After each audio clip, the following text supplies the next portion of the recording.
जय हिंद दोस्तों, की ऑफ मैथमेटिक्स 2.0 में मैं ललन कुमार आपका हार्दिक स्वागत करता हूं। आइए दोस्तों, आज गोला अर्थात स्फीयर से संबंधित इंपॉर्टेंट फार्मूला को देखते हैं दोस्तों। तो ये टॉपिक क्या है हमारा? गोला है दोस्तों, अर्थात इसी को अंग्रेजी में कहते हैं स्फीयर। ठीक है दोस्तों, आइए देखते हैं। तो पहला क्या होता है, गोला जो होता है, आप गेंद देखे होंगे, वो गेंद की आकृति का होता है।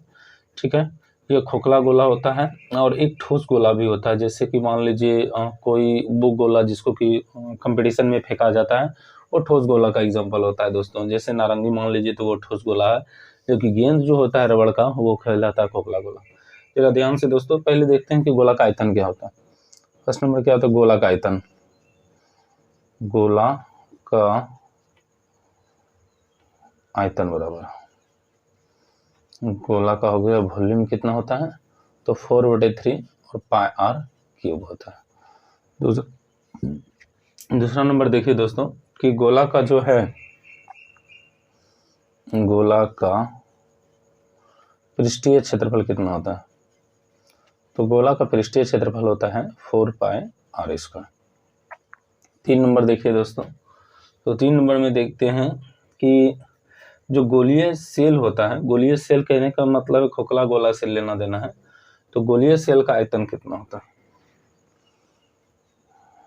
गोलीय सेल का आयतन बराबर, तो होता क्या है खोखला गोला में, उसमें जो है आप देखें तो ध्यान से दो त्रिज्याएं और जो है दो त्रिज्याएं होती है और खोखला होता है। बस इसी के दोनों के आयतन को आप घटा दीजिए।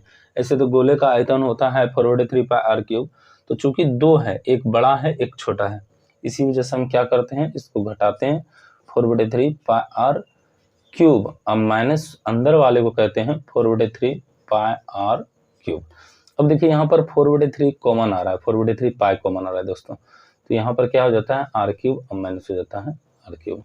इस तरह जो गोलीय सेल होता है उसका जो आयतन होता है वो इस तरह हम निकालते हैं।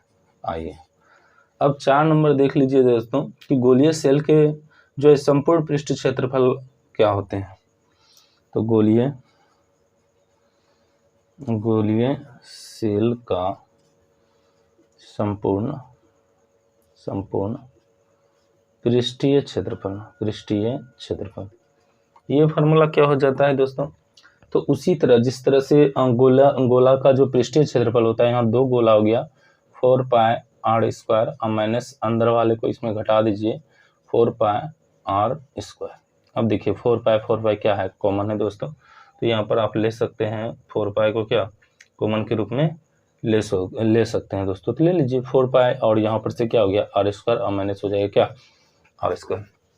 ठीक है दोस्तों, आइए आगे देखते हैं कि गोले का जो है, अगर किसी घन में देखा जाए कि सबसे बड़े गोले का त्रिज्या क्या होता है, तो किसी घन में सबसे बड़े गोले की त्रिज्या, अगर मान लीजिए कोई घन है और घन के अंदर जो है उस घन को टच करने वाला जो है एक गोला है, मतलब सबसे बड़ा गोला है, तो उसकी त्रिज्या निकालने के लिए हम करते क्या है दोस्तों, तो उसकी त्रिज्या निकालने के लिए उस घन का जो है भुजा बटे 2 करते हैं, तो गोले का त्रिज्या हमको पता चल जाता है। ठीक है दोस्तों, आइए अब जानते हैं कि घन में सबसे बड़े गोले का आयतन क्या होता है। तो घन में सबसे बड़े गोले का आयतन बराबर, अगर जब मानिए कोई घन है और घन के अंदर क्या है सबसे बड़ा गोला रखा गया, तो उसका आयतन हम निकाल कैसे सकते हैं दोस्तों, तो निकाल सकते हैं 4/3 और त्रिज्या जो होता है उसका क्यूब कर दीजिए। त्रिज्या तो यही हमने निकाला था। इसी को जब हम सॉल्व करते हैं तो कुछ इस प्रकार आता है, 1/6 गुना आ जाता है 1 क्यूब। ठीक है दोस्तों, आइए अब 7 नंबर देख लीजिए दोस्तों कि 7 नंबर क्या कहता है। तो 7 नंबर क्या है कि घन में सबसे बड़े गोले का पृष्ठीय क्षेत्रफल क्या होता है। घन में सबसे बड़े गोले का पृष्ठीय क्षेत्रफल, पृष्ठीय क्षेत्रफल ये क्या होता है दोस्तों? तो घन में जो है सबसे बड़े गोले का पृष्ठीय क्षेत्रफल जो हो जाता है वो पाई ए स्क्वायर हो जाता है। ये क्या है? घन की भुजा है दोस्तों। ठीक है दोस्तों, अब देखिए कि किसी गोले में सबसे बड़े घन की एक भुजा क्या होती है? गोले में मतलब गोला जो है गोला में सबसे बड़ा घन होगा, गोला के अंदर घन होगा तो वहां पर क्या होगा? तो गोले में सबसे बड़े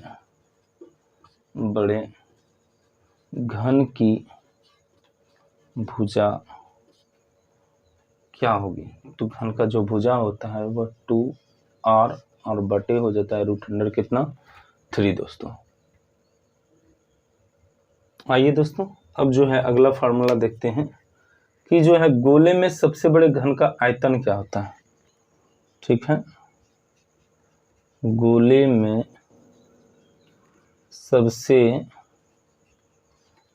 बड़े घन का आयतन बराबर, अगर जो गोले के अंदर मानिए सबसे बड़ा कोई घन प्रेजेंट है तो उसका आयतन क्या हो सकता है वह देखते हैं। तो ये होता है 8√3 और बटे होता है दोस्तों a/r³। ठीक है, यही इसका क्या हो जाएगा आयतन। अब देखते हैं कि गोले में सबसे बड़े घन का पृष्ठीय क्षेत्रफल क्या होता है। तो गोले में सबसे बड़े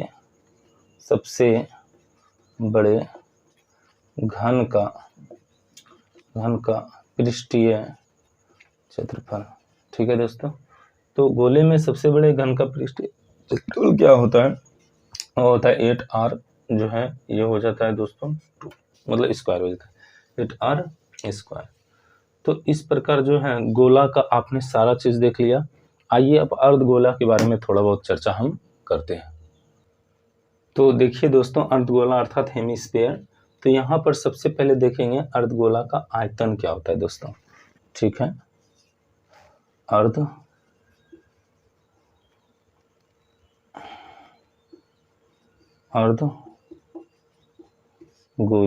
का आयतन बराबर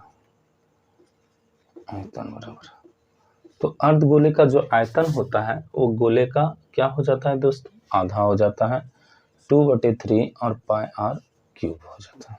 ठीक, 2 नंबर देखिए दोस्तों कि अर्धगोला का वक्र पृष्ठीय क्षेत्रफल क्या होता है। तो अर्धगोले का वक्र पृष्ठीय क्षेत्रफल बराबर, तो अर्धगोले का जो वक्र पृष्ठीय क्षेत्रफल बात करें वह गोले का आधा हो जाता है अर्थात 2πr²। ठीक है, अब देखिए अर्धगोले का संपूर्ण पृष्ठीय क्षेत्रफल बराबर दोस्तों, तो ये कितना हो जाता है 3πr² हो जाता है। ठीक है दोस्तों, ये अर्धगोले का जो है हमने देखा अर्धगोले का संपूर्ण पृष्ठीय क्षेत्रफल क्या होता है। आइए और देखते हैं कुछ इंपॉर्टेंट बात जो है अर्धगोला से संबंधित हो। तो जैसे हमने देखा कि अर्धगोला मतलब गोले में जो है सेल का आयतन देखा था, उसी तरह अर्धगोला में भी मानिए कि अगर जो उसी तरह से इस तरह कटोरी के आकार का आ जाए इस तरह का हो तो आप इसको कैसे निकालेंगे? ये हो गया स्मॉल r और इधर से मान लीजिए ये हो जाएगा कितना कैपिटल R। तो आप कैसे फाइंड करेंगे दोस्तों? ये छोटी r ये बड़ी r, अंदर वाले को छोटी r बाहर वाले को बड़ी r करें। तो इस तरह अर्धगोलाकार जो है अर्धगोलाकार जो बना कटोरी और वो की सेल की तरह है, तो आप कैसे निकालेंगे? तो अर्धगोलीय